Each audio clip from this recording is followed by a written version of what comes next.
जो VIP party के कर्ता धर्ता हैं और अभी आज के समय बिहार की राजनीति के ध्रुव भी हैं, केंद्र में भी हैं। तो स्वागत है सर।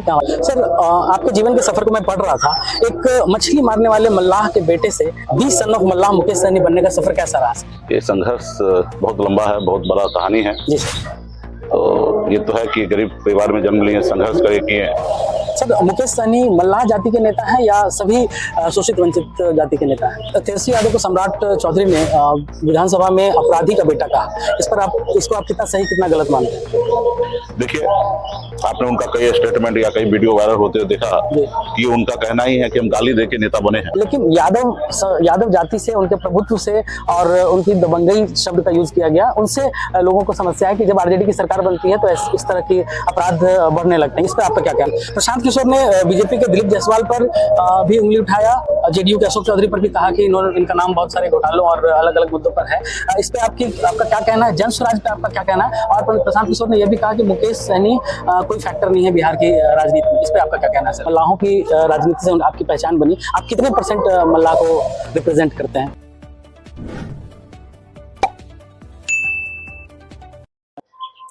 नमस्कार दोस्तों, जैसा कि आप जानते हैं हम बिहार यात्रा पर हैं और इस यात्रा के दौरान हम लोगों की समस्याओं को समझने का प्रयास कर रहे हैं। उनके जो मुद्दे हैं, इस बार बिहार 2025 में चुनाव है, उनके मुद्दों को समझने का प्रयास कर रहे हैं। इसी सफर में हम एक ऐसे शख्सियत से मिले जो वीआईपी पार्टी के कर्ता धर्ता हैं और अभी आज के समय बिहार की राजनीति के ध्रुव भी हैं, केंद्र में वीआईपी पार्टी के कर्ता धर्ता मुकेश सहनी जी का हमारे चैनल पर स्वागत है। बहुत बहुत धन्यवाद आपको जी। सर, आज 15 अगस्त है। ये कहेंगे कि आपके पूर्वज ने बहुत संघर्ष करने के बाद ये देश आजाद हुआ और ये देश अभी आपका है और आपको हमेशा देश के प्रति सोचना चाहिए, देश के हित में सोचना चाहिए। ना जाति, ना धर्म, ना व्यक्ति विशेष, देश सर्वोपरि होना चाहिए। आप अक्सर देख रहे हैं कि किस तरीके से आज देश में चुनाव या नेता अपने तरीके से काम कर रहे हैं। उसमें अगर आपको लगता है कि गलत हो रहा है तो आप रिएक्ट कीजिए, क्योंकि ये देश आपका है। सर, आपके जीवन के सफर को मैं पढ़ रहा था। एक मछली मारने वाले मल्लाह के बेटे से 20 सन ऑफ मल्लाह मुकेश सहनी बनने का सफर कैसा रहा सर? संक्षेप में अगर आप अपने। ये संघर्ष बहुत लंबा है, बहुत बड़ा कहानी है। जी सर। तो ये तो है कि गरीब परिवार में जन्म लिए, संघर्ष करे किए और आप समझ सकते हैं कि ऐसे परिवार में जन्म लेने के बाद कितना कठिनाई के साथ जीना पड़ता है। जी सर। उसके बाद मुंबई जैसे शहर गए, वहाँ मेहनत मजदूरी किए, 900 रुपये महीने पे नौकरी करके और अपने बुद्धि विवेक का इस्तेमाल करके और वहाँ पे अपना एक बेहतर जिंदगी जीने के लिए एक अच्छा मुकाम मैंने हासिल किया। फिर बिहार जब मैं लौट के आया 8 साल के बाद, तो मैंने देखा कि मैं बहुत आगे निकला हूँ, लेकिन हमारा समाज बहुत पीछे है। और वहाँ से अपने समाज के लिए पिछले 11 सालों से बॉम्बे के ऐशोआराम जिंदगी को छोड़कर आज अपने लोगों के अधिकार के लिए लड़ाई लड़ रहे हैं। मेरा मानना है, चाहे वो मुकेश अंबानी हो या एक मजदूर क्यों ना हो, कि देश में अगर हिस्सेदारी की बात हो तो बराबरी होगा।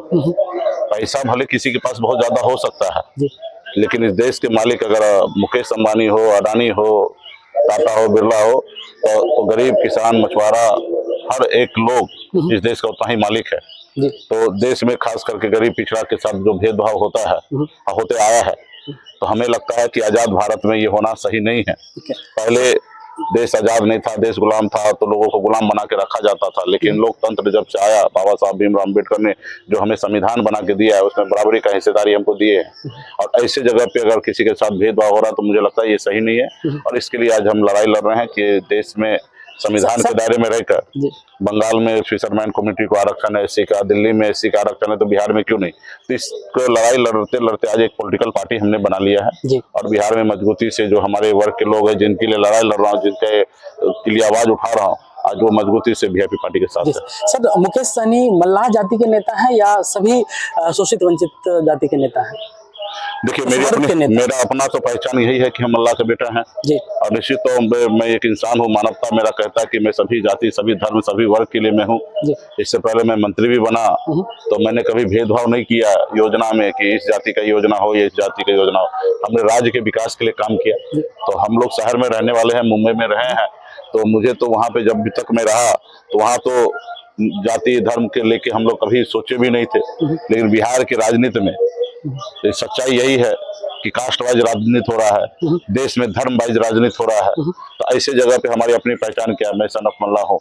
आज हमारे अपने घर के लोग अगर हमें अपना हीरो मान रहे हैं तो आज पूरे बिहार के लोग हीरो मान रहे हैं। अगर घर के लोग अगर हमें नहीं पूछते तो हमको लगता है कि बिहार के राजनीति में कोई हमको हीरो मानेंगे। और खास करके गरीब पिछड़े के हक अधिकार की लड़ाई लड़ने के लिए आजादी से लेकर बहुत सारे नेता हुए हैं, लेकिन आप किसी के मुंह से सुनते हैं कि ये देश का नेता हुआ है? मुलायम सिंह यादव तो लोगों ने कहा यादव का नेता है। लालू प्रसाद यादव जी जिसने सभी जाति सभी वर्ग के लिए काम किया, लेकिन उनको अभी भी लोग वो कहते हैं कि MY का नेता है। सिर्फ देश में अटल बिहारी वाजपेयी जो है या नेहरू जी हैं, यही देश का नेता हुए हैं। गरीब पिछड़ा दलित एक नाम बता दीजिए जिसको किसी ने बोला होगा कि देश का नेता हुआ है? नहीं हुआ है। तो हमारी अपनी जो पहचान है, मुझे उस पर गर्व है कि हम मल्ला कम्युनिटी में जन्म लिए और हमारी अपनी पहचान है। और रहा कि काम करने की बात होगा तो हम सभी जाति सभी धर्म के लिए काम करेंगे। सर, तेजस्वी यादव को सम्राट चौधरी ने विधानसभा में अपराधी का बेटा कहा, इसको आप कितना सही कितना गलत मानते हैं? देखिए, आपने उनका कई स्टेटमेंट या कई वीडियो वायरल होते हुए देखा कि उनका कहना ही है कि हम गाली देके नेता बने हैं। तो उनका सोच है कैसे उनको लोग लाइमलाइट में ले, TRP हो, लेकिन उनको ये अंदाजा नहीं है कि वो लोग एक बहुत बड़ा वर्ग जो है जिनको जमीन पे से उठा के कुर्सी पे बैठाने वाला काम जो आदरणीय लालू प्रसाद यादव जी किए हैं, आज लाखों नहीं करोड़ों लोगों के दिल में लालू जी बसते हैं। और उस ऐसे नेता के बारे में इस तरीके अशब्द का भाषा का प्रयोग करना या उनके परिवार को टारगेट करना, ये कहीं ना कहीं सही नहीं है। बट उनको सूट कर रहा है। भारतीय जनता पार्टी अपने दल में बहुत ऐसे नेता को रखते हैं सिर्फ गाली देने के लिए, काम करने के लिए नहीं रखे हैं। सिर्फ गाली देने के लिए, विवाद खड़ा करने के लिए, हिंदू मुसलमान का नफरत की राजनीति करने के लिए, छोटी जाति बड़ी जाति के बीच में खारी भरने के लिए, गरीब पिछड़ा दलित का जितना भी हक अधिकार है उसको लूटने के लिए, सिर्फ चेहरा दिखा के उनको काम करा के लेने के लिए। तो वो भारतीय जनता पार्टी का कल्चर है, तो उसमें वो सूट करते हैं। उनके नेता को वो पसंद है तो अपना वो ठीक है, लेकिन बिहार की जनता को पता है कि क्या सही है। सर, ऐसे हम भी जितना सर्वे कर रहे हैं, लोगों से बात करते हैं, ऐसा कहा जा रहा है कि लोगों को और बीजेपी अरिथमेटिक में, समाज की अरिथमेटिक को समझने, वोटिंग अरिथमेटिक को बेहतर समझती है, ऐसा माना जाता है। तो सर, समाज में जब हम देख रहे हैं, ऐसा कहा जाता है कि लालू जी से लोगों को शिकायत नहीं है, चाहे वो पिछड़े वर्ग हो या दलित वर्ग हो, लेकिन यादव जाति से, उनके प्रभुत्व से और उनकी दबंगई शब्द का यूज किया गया, उनसे लोगों को समस्या है कि जब RJD की सरकार बनती है तो इस तरह के अपराध बढ़ने लगते हैं। इस पर आपका क्या कहना है सर? देखिए, ये एक मिथ है जी। कल तक आज हमारे पास पावर नहीं है, हमको कोई चार वो गाली दे रहा है, मार के जा रहा है, हम चुप रहेंगे, कुछ नहीं कर सकते। लेकिन वही अगर हम पावर में रहेंगे, सरकार में रहेंगे और हमारे लोगों को कोई गाली देगा तो हमारे लोग बर्दाश्त करेंगे क्या? नहीं करेंगे। कोई मारेंगे तो उनको हाथ को रोकेंगे, और हो सकता है उनके पास शरीर में ताकत है तो भी एक झापट मारेंगे। तो जब तक हम मार खा रहे थे, गाली खा रहे थे, तब तक हम गरीब पिछड़ा दलित सब सही थे। जब हम सामने वाले का मार खाना बंद कर दिए, उनके बात को टोकने लगे, तब से ये परसेप्शन बनाया गया, क्योंकि उनको मालूम है कि लालू प्रसाद यादव जी जो फोटो है, जो ताकत है, जो इंसान है, उनको कभी स्क्रैच नहीं किया जा सकता है। कई जन्मों लग जाएगा कुछ लोगों को, तभी उसको खत्म नहीं कर सकते। लेकिन उनको खत्म करना है तो उनको साइड एंगल लेके, लोग को क्या है कि किसी को अगर खत्म करना तो उसको जरूरी नहीं खत्म करके उसको रास्ता को भटका के भी किया जा सकता है। तो ये बिहार में एक परसेप्शन बनाता है कि भाई उनके लोग आएंगे तो ऐसा ऐसा करेंगे, लेकिन ऐसा नहीं है। इसके लिए सारा सरकार है, सिस्टम है, कानून है, व्यवस्था है, सारी चीज है। और निश्चित तौर पर जब आप अच्छे जगह पे जाइएगा तो आपका मनोबल क्यों नहीं हाई होगा? हम क्यों किसी से मार खाते रहेंगे?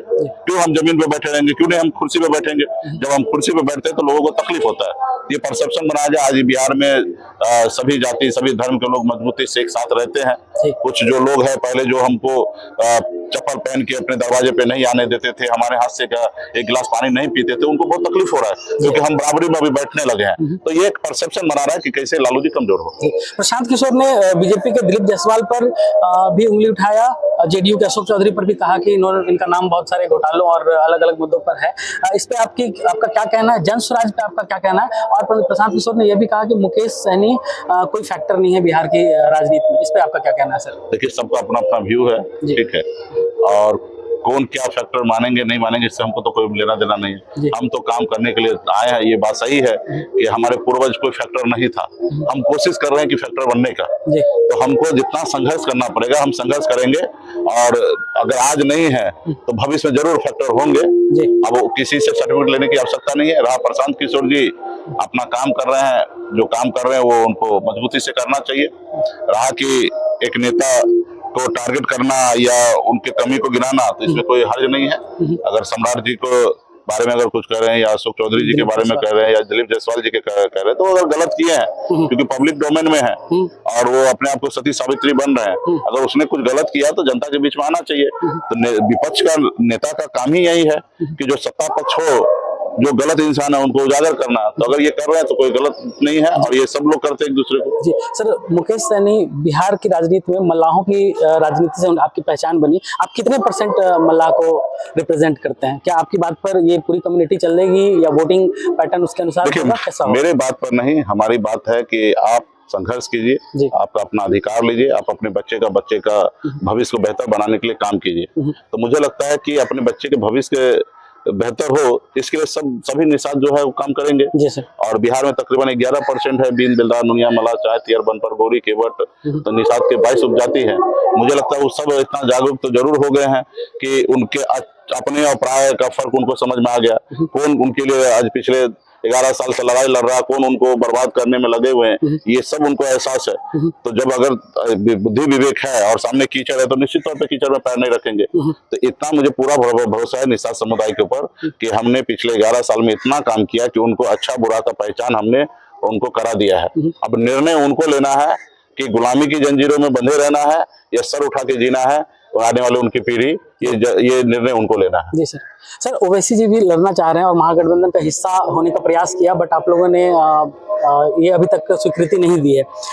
ऐसा माना जा रहा है कि ओवैसी के लड़ने से महागठबंधन को नुकसान होगा। मुस्लिम देश में 2800 पार्टी है जी, हर साल 200 पार्टी बनते हैं और 200 पार्टी बंद होते हैं जी। अब कितना पार्टी के साथ कोई गठबंधन करेगा? आपका विचार क्या है, आपका जमीन क्या है, ये बताइए ना। आप हैदराबाद से यहाँ आइएगा, आप बोलिएगा गठबंधन करना चाहते हैं, गठबंधन क्यों करे भाई? आप हैदराबाद में आप अपने आप को हैदराबाद में मुख्यमंत्री बनिए, देश में अगल बगल के राज्य में पहले अपने आप को स्थापित कीजिए, उसके बाद बिहार में आइए। ठीक है, अभी आप हमको मदद कीजिए, हम आपको मदद करते हैं। आपकी विचारधारा पहले क्या है? आपको अगर मोदी से लड़ना है तो आपको महागठबंधन को मदद करना चाहिए। पिछली बार जो उनके विधायक जीते हैं वो कौन थे? वो आरजेडी के लोग थे, तो जीत गए। उनको टिकट नहीं मिला उस समय में, 2020 में उनको टिकट ओबीसी जी दे दिए और जीत गए तो फिर से वापस फिर आरजेडी में ही आ गए। तो ऐसे जगह पे हमको नहीं लगता कि ये है ठीक है, अपना उनका अपना क्या वक्तव्य है, उससे हमको कोई ये नहीं। सर, आप अपने क्षेत्र से कितना जुड़े हुए हैं, इसे जानने के लिए हम 2 सवाल है कि 5 अपने कार्यकर्ताओं के, मुख्य कार्यकर्ताओं के नाम बताइए सर। कहाँ के? आपके इस गोराबराम क्षेत्र से तमाम है।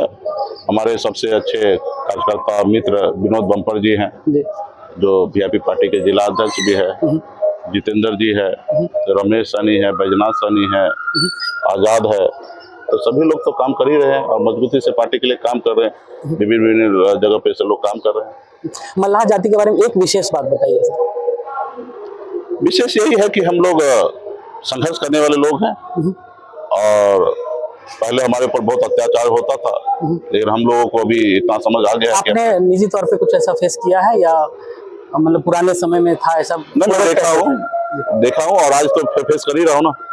आज हमारे लोकतंत्र में बताइए, हमको विधायक बना, हम सरकार में मंत्री बने, हमारे विधायक को खरीद लिया, हमको सरकार से बाहर कर दिया। जो सरकार हमने फेस बनाया है तो फेस तो कर ही रहे ना कि गरीब पिछड़ा का बेटा कैसे, जो कल तक गुलाम था वो आज मालिक कैसे बनने के लिए आ गया, शासक करता कैसे बन रहा है। इसको रोको, नहीं रोकोगे तो ये आने वाले समय में इससे भी बड़ा नेता उड़ेगा, तो कैसे इसको परेशान किया जा सकता है, इसे कर रहे हैं। लेकिन हम लोग हार नहीं मानने वाले, संघर्ष करने वाले। जी सर, ऐसे आज के समय में सिद्धांतों की राजनीति बची है? क्योंकि सर ऐसा पिछले बार जैसे आप एनडीए के साथ थे, इस बार फिर आप महागठबंधन के साथ हैं, तो ये सिद्धांत से कॉम्प्रोमाइज करना पड़ता है लोकतंत्र में, ये मजबूरी बन जाती है या फिर सिद्धांतों की राजनीति अब नहीं बची है? जब तक ऐसी बात नहीं है, जब तक सिद्धांत की राजनीति नहीं होगा तो देश हमारा टिकेगा नहीं, आगे नहीं चलेगा। सिद्धांत की राजनीति करना चाहिए। जब आप नए होते हैं, आपको बहुत सारा चीज नहीं पता होता है, तो ऐसी जगह पे आपसे गलती हो सकता है। और अक्सर छोटे पार्टी जब भी होते हैं तो उनको एक सहारा चाहिए। अगर बीच मझधार में अगर वो फंस जाए तो जो भी उनको हाथ फैलाए और उसको किनारा लगाने का वादा करे तो वो मरने से तो अच्छा समझता है कि हम किनारा लग जाए। तो ऐसे जगह पे वो उनकी मजबूरी होता है, छोटे दल का, चाहे देश में जहाँ पे भी हो छोटे दल, उनको मजबूरी हो जाता है कि किनारा लगने के लिए। और नए पीरियड जब होता है, जब नए समय होता है राजनीति, जब उनको बहुत ज्यादा देश दुनिया के बारे में नहीं जानकारी होता, तो ऐसे समय में वो कभी कभी लकड़ी को भी सांप को भी लकड़ी समझकर उसको पकड़ लेते हैं। लेकिन उनका वही उद्देश्य होता है कि हमको बचना है।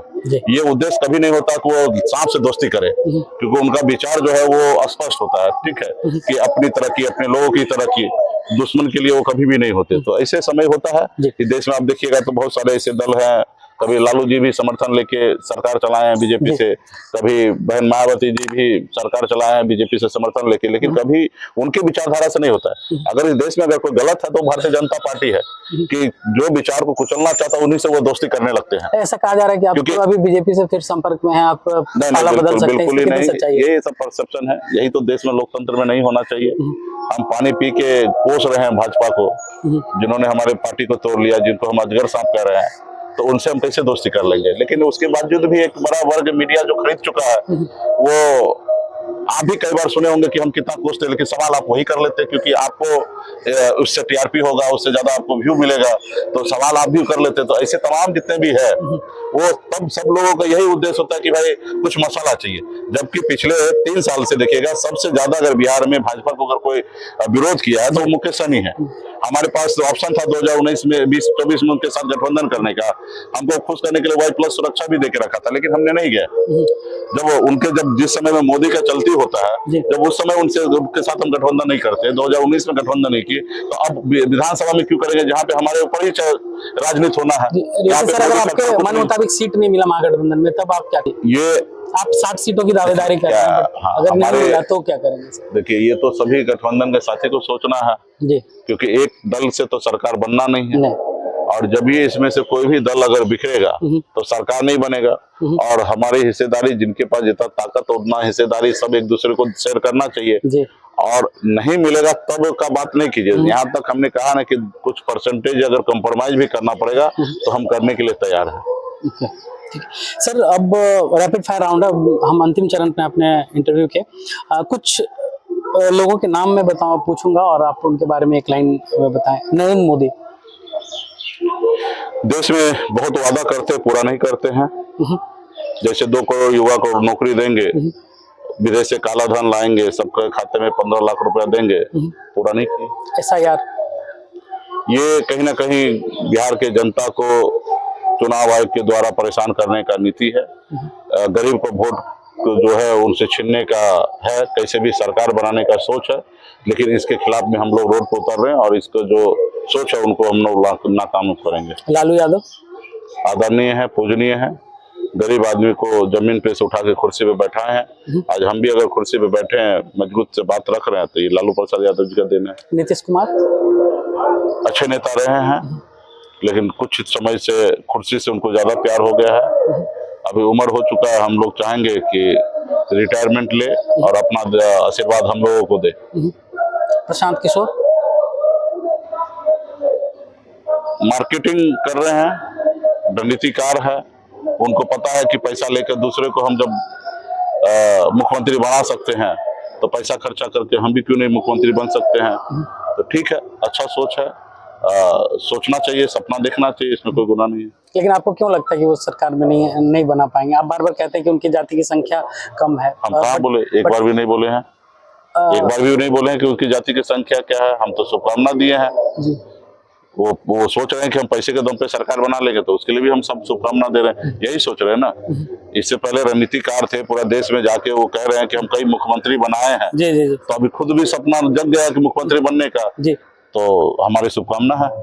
ओके सर, अब चलते चलते मैं बस यही आपको शुभकामना दूंगा कि आप अपनी पूरी दमखम से इस बार लड़ें चुनाव। और हमारे दर्शकों के लिए आज 15 अगस्त का दिन है, देश को सुदृढ़ बनाने के लिए, देश को और मजबूत करने के लिए आप जितना प्रयास कर सकते हैं अपनी तरफ से करें, हमें सुनते रहें। सर ने अपनी सारी बातों को बेबाकी से रखा। आपके जो भी व्यूज़ होंगे, कमेंट्स होंगे, वो हमारे पोस्ट पर दीजिएगा। बहुत बहुत धन्यवाद सर आपके समय का। बहुत बहुत धन्यवाद।